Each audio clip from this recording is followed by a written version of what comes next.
At graduation, my sister told me, "You're not even smart enough to walk the stage." Everyone laughed. I waited silently. The dean then called me for a separate award. That's what my sister, Madison, said to me the morning of our high school graduation. We were standing just outside the gymnasium, where students in itchy gowns and sweaty smiles waited for the ceremony to start. The sun was bright. The air smelled like fresh cut grass and nerves. And Madison, as always, stood in the center of it all, radiant, valedictorian, and cruel. She leaned in close enough that only I and a few nearby classmates could hear her. "You're not even smart enough to walk the stage," she whispered, all teeth behind a fake sweet smile. "Try not to trip in front of everyone." A few people laughed. My parents chuckled too, nervously, my mom with that tight smile she always used when Madison was being playful, and my dad giving me a light pat on the shoulder like I'd taken a harmless jab.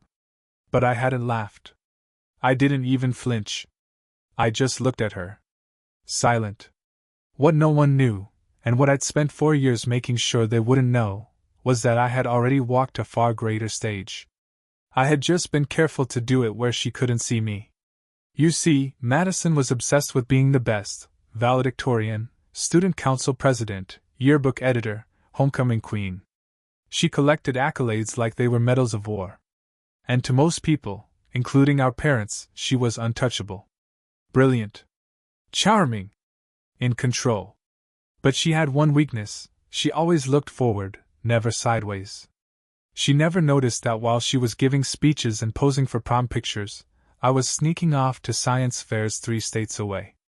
She never noticed the long nights I spent coding, or the research paper I published under a pseudonym. She never saw the email congratulating me on my acceptance into an Ivy League computer science program, with a full ride. No, she just saw the brother she'd always outshone. The quiet one.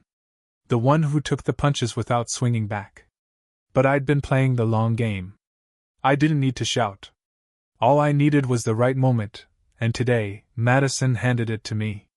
When she finished her speech that afternoon, smug, dramatic, full of quotes she didn't understand and applause she didn't deserve, the dean of students stepped forward to close the ceremony.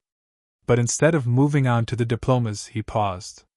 "I have one final recognition," he said, his voice echoing off the rafters. "This award is not given annually. It's reserved for students who demonstrate extraordinary contributions to science and technology on a national level." Heads turned. Whispers started. Madison looked mildly annoyed, probably thinking someone else was stealing her thunder. Then the dean said my name. The gym fell silent. People who'd laughed that morning turned to stare. And I stood up. You'd think that moment, hearing my name, feeling every set of eyes in that gym snap toward me, would have brought me some kind of satisfaction. And it did. But it also brought something else: the weight of every year I'd spent being overlooked. Let me rewind for a second. Growing up with Madison was like living in a world where only one light bulb ever worked, and it was always pointed at her. From kindergarten through senior year, she was the prodigy. Teachers adored her. Neighbors bragged about her. My parents? They revolved around her like she was the sun. And me? I was the sidekick. The tag-along. Oh, and this is her brother. Kid. Madison's insults started early. I remember being 8 years old, building a working model of a solar panel for the science fair. She told everyone I just copied something off the internet. When I won first place, she rolled her eyes so hard I thought they'd get stuck. By middle school, her cruelty got more strategic. She'd wait until people were around, birthday parties, parent-teacher nights, school functions, and then she'd toss little barbs at me, coated in sugar. "Oh, don't mind him, he still thinks coding is cool." Or, "He's not dumb, he just doesn't try." The worst part? People laughed. They always laughed. That's how it worked with Madison.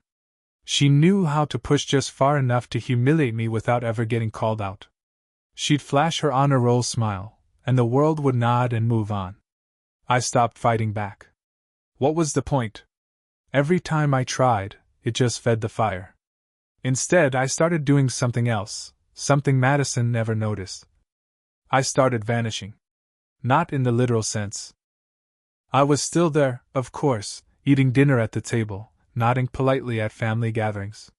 But mentally, emotionally, I drifted away. While Madison was prepping for debate tournaments, I was digging through MIT's open source archives. While she polished her student government speeches, I was building AIs and entering virtual competitions under usernames she'd never recognize. She craved recognition. I craved freedom. She played the game loud. I played it long.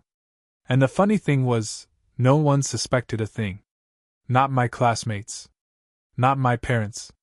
Not even the teachers who thought I was just another average background character. Until now. Until the dean held that plaque in his hands, cleared his throat, and started listing the accomplishments I had spent years keeping quiet. The dean's voice echoed through the auditorium as he spoke my name. I stood slowly. Not out of hesitation, but timing. I wanted the moment to breathe.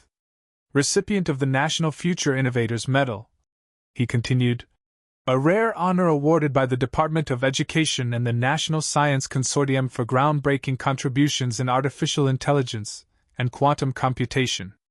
Gasps scattered across the gym like popping kernels. A few parents turned their heads. Some students whispered, unsure if they'd heard right. And Madison? She froze.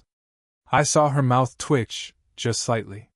She sat in the front row, third seat from the podium, surrounded by teachers and school board members. Her posture had gone stiff, back rigid, lips pressed tight. The dean went on, listing achievements that sounded made up to anyone who hadn't been following national science journals.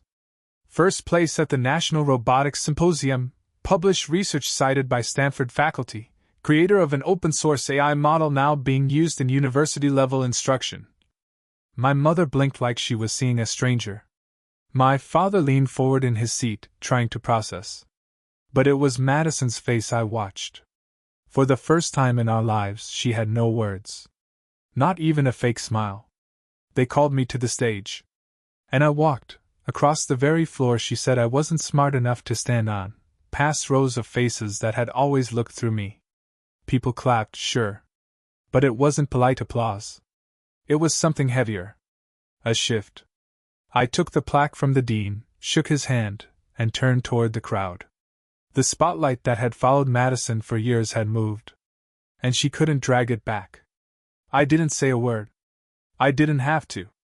As I made my way back down the steps, I caught the principal beaming. One of the teachers mouthed, "Well done." My guidance counselor, who once told me I should aim more realistically, looked like he had swallowed a lemon. I slid back into my seat. Madison turned to me, her expression somewhere between stunned and furious. She opened her mouth, maybe to ask how. Maybe to say anything to regain control. But I leaned in first. Calm, quiet.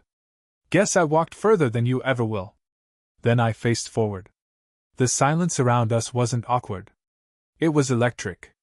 The kind of silence that changes everything. People always assumed I stayed quiet because I lacked confidence. They were wrong. I stayed quiet because I was watching. Because I was planning. Because when you grow up in someone else's shadow, you learn the value of silence. It doesn't draw fire. It gives you space to build. My decision to disappear wasn't passive. It was intentional. I knew early on that I could never win Madison's game. I didn't have her charm, her theatrical flair, or her obsession with being adored. But what I did have was time. And I knew how to use it. Freshman year, I stumbled onto an online coding forum while she was at a pep rally. By sophomore year, I was freelancing back-end algorithms for small tech startups under a pseudonym. Junior year, I quietly placed in a national AI competition, didn't even tell my parents. Senior year, I spent a weekend at a closed-door symposium at MIT while everyone thought I was sick with the flu. Every victory I kept to myself. Not out of modesty, out of strategy. See, Madison's world ran on visibility. Her victories didn't count unless people were watching. Mine? They lived behind passwords and NDA agreements. She mocked my silence. Laughed when I skipped prom. Rolled her eyes when I didn't care about yearbook photos or Spirit Week.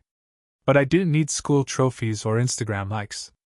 I needed data, code, connections. And while she was busy perfecting her valedictorian speech, I was opening an email that started with the words, "We are pleased to inform you. Harvard. Full ride. Joint program in computer science and applied physics. Optional start date due to advanced standing." I hadn't told a soul. Not my teachers. Not even my best friend. Why? Because moments like the one at graduation don't happen by accident. You don't set the stage by standing on it, you build it underneath everyone else's feet. And when it finally rises, they can't ignore you anymore. When I returned to my seat, the auditorium still buzzed with confused energy. People who'd never said my name suddenly wanted to remember it. The kid who sat behind me in chemistry whispered, "Dude, that was you?" A teacher I hadn't spoken to in a year gave me a thumbs up from the aisle. But Madison? She didn't move. She just sat there, still facing forward, like if she didn't acknowledge me, she could erase what had just happened. I glanced at her. She was gripping her folded speech, creased now, damp with sweat. Her perfect composure had cracked, just enough for me to see it. For the first time, she wasn't the center. She wasn't even close. I didn't rub it in. I didn't have to. She'd already done that to herself. I turned my gaze back to the stage, letting the applause fade into silence. Letting her sit with it. The car ride home was quiet. Which, if you knew my family, was saying something. Normally, Madison filled every silence with stories about herself, how her dress had the most votes for best dressed, how her SAT tutor said she had Ivy League charisma, how everyone at school just looked up to her. But now, she stared out the window, arms folded tight, lips pressed in that same line she used when something didn't go her way. My parents sat in the front seats, occasionally glancing back like they wanted to ask me something, but didn't know how. I could feel it. The unspoken questions hanging in the air like fog. Why didn't you tell us? How long have you been doing all of this? Why didn't you apply to the same schools as Madison? Why didn't we know? I didn't answer what they didn't ask. I just looked out the other window, calm. Content. They'd spent so many years looking through me that they'd forgotten to wonder what I was looking at. Let them sit with that. That evening, we had dinner like we always did after a big event. My mom set the table with the good plates. My dad poured sparkling cider. Madison took her usual seat, still in her gown, makeup barely smudged from the day but no longer flawless. No one said anything for the first few minutes. Forks scraped softly against plates. The air was thick with everything unsaid. Finally, my mom tried. "So," she said lightly, aiming for casual, "we had quite a surprise today." My dad chimed in without looking up. "Didn't know you'd been doing all that stuff. Robotics and science medals?" I just nodded. "Yeah." Another long pause. Madison's knife tapped too hard against her plate, and I could see it building. The tension in her shoulders. The flicker in her eye. The way she was waiting for them to say what they always said, "You were amazing today, Madison." But they didn't.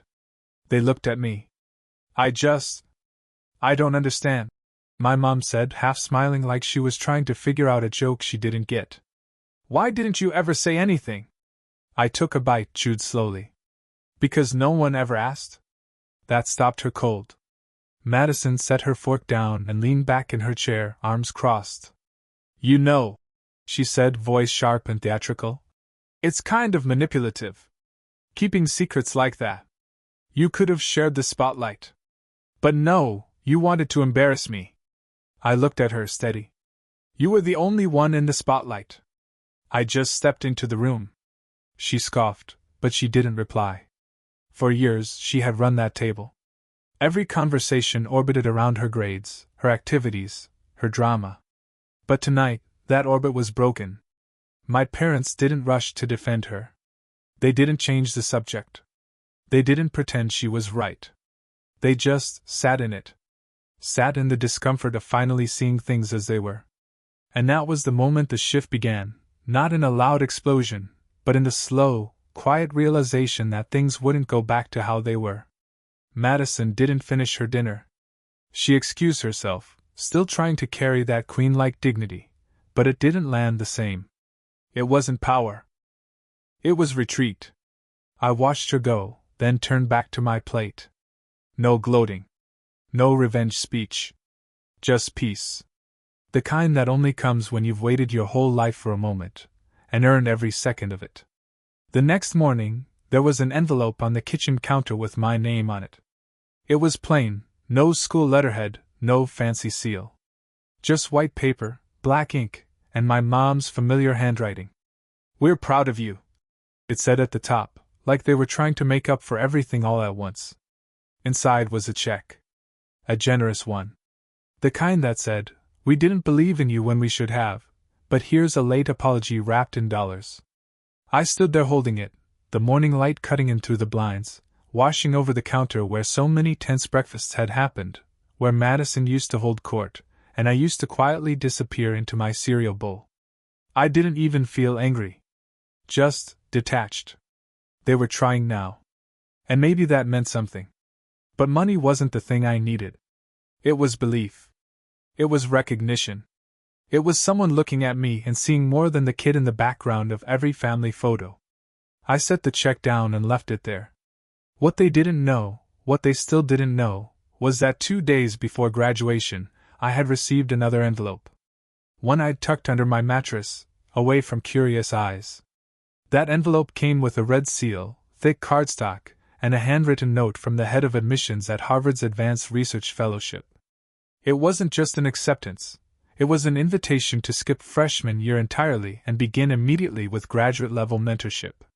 My early work in adaptive AI had caught the attention of researchers in Cambridge, and they wanted me there. Not in a year. No. I hadn't told anyone. Not even at school, where they handed me that national award. Because the truth was, I didn't need anyone to clap anymore. I didn't need my name on banners or in dinner toasts. I needed space. And I had earned it. The check stayed on the counter for 2 days. No one asked why I hadn't cashed it. Eventually it disappeared, tucked back into a drawer or maybe ripped up. I never asked. Madison didn't speak to me. She walked through the house like I was a stranger. And in a way, I was. Not the version of me she'd constructed in her head for so long, the shadow who trailed her, the joke to toss to her audience, but someone new. Someone she didn't know how to diminish. And that terrified her. The week after graduation was filled with the usual post-high school noise, yearbook signings, last hangouts, big declarations of, "We'll stay in touch forever," that everyone knows won't hold past August. I barely participated. Not because I didn't care, but because my next chapter had already begun. Madison floated through it all like royalty at a farewell tour. She smiled at her classmates, signed t-shirts and pages with her signature flair, posed for 100 pictures with her speech trophy tucked neatly in the crook of her arm. She was still trying to salvage the spotlight. Still trying to make the narrative hers. But something had changed. People weren't orbiting her the same way anymore. I saw it in the glances, how some students now turned to me with curiosity, how a teacher actually stopped me in the hallway and said, "I wish we'd known more about you." Madison noticed it too. She started avoiding eye contact with me altogether. If we crossed paths in the house, she'd leave the room. If our parents brought me up at dinner, something they'd only recently started doing, she'd get quiet, then excuse herself. I didn't chase her. I had no interest in rubbing salt into anything. The silence was enough. It spoke louder than any insult ever could. And then came the day I left. I told our parents I'd gotten a research opportunity that would start early. Technically true. I didn't tell them the rest. That Harvard had offered me a spot in their elite summer mentorship program. That I'd already signed the housing forms, already picked my courses, already been looped into email threads about lab placements. I packed up everything I needed in 2 large duffel bags. My room, which had always felt like a hiding place, now felt light. Empty in the best way. Like I'd finally finished something. I came downstairs at 6:30 a.m. sharp. My train was leaving in 2 hours. My mom hugged me. My dad gave me one of those rare, clumsy squeezes on the shoulder and said, "Make us proud." And Madison just stood by the stairs. I waited a second. I didn't need a scene. Didn't even want one. But something in me, a little curiosity, maybe, paused before I stepped out the door. She spoke. "You really didn't tell anyone?" Her voice was quiet. Not angry. Not even mocking. Just puzzled. I turned to her. "No," I said. She shifted her weight. Arms crossed. That guarded stance she always used when she didn't have control. "Why not?" I gave her a small smile. Not smug. Not sharp. Just real. "Because I didn't need you to believe in me for it to be true." She blinked. No comeback. No fire.